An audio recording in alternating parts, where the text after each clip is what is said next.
Have you taken there's always a lot of discussion about a commuter train going from downtown Phoenix to downtown Tucson. How does that sound, guys? Does that sound good? I think so too.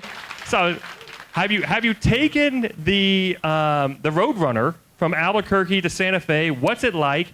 And what do you think about maybe trying to replicate that on a larger scale with a train from downtown Phoenix to downtown Tucson, which are kind of somewhat comparable in distance and from big city to not as big of a city? Yeah, I've definitely thought about this. Yeah, and I've taken the Rail Runner several times because I like Santa Fe, but I can't afford Santa Fe. I don't know if I would live there anyway, but it's a much more expensive city than Albuquerque. But it's a lot of fun to visit. It's extremely historical and charming, and they have a lot of interesting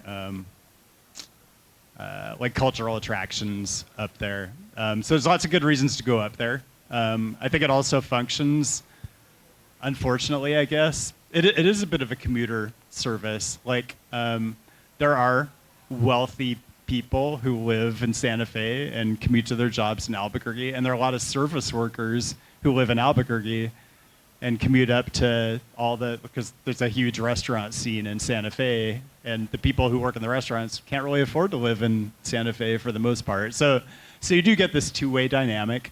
The train, it runs more often on weekdays. I think it runs 8 times a day, each direction on weekdays, a little less often on Saturdays and Sundays, but it's a great service. Just like, I mean, you can just walk on.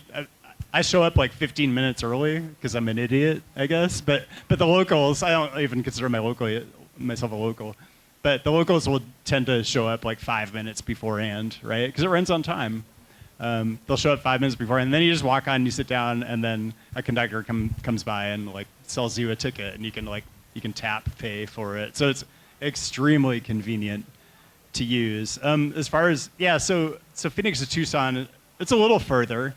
But the cities are much larger, right? Because Albuquerque is like 1 million, and Santa Fe is like a couple 100,000. So like Phoenix, Tucson, we're talking like 5 times this. Each of them it's like 5 million to 1 million or something like that, right? So much, much, much higher demand.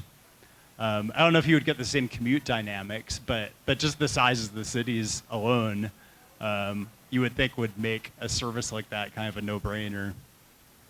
Absolutely.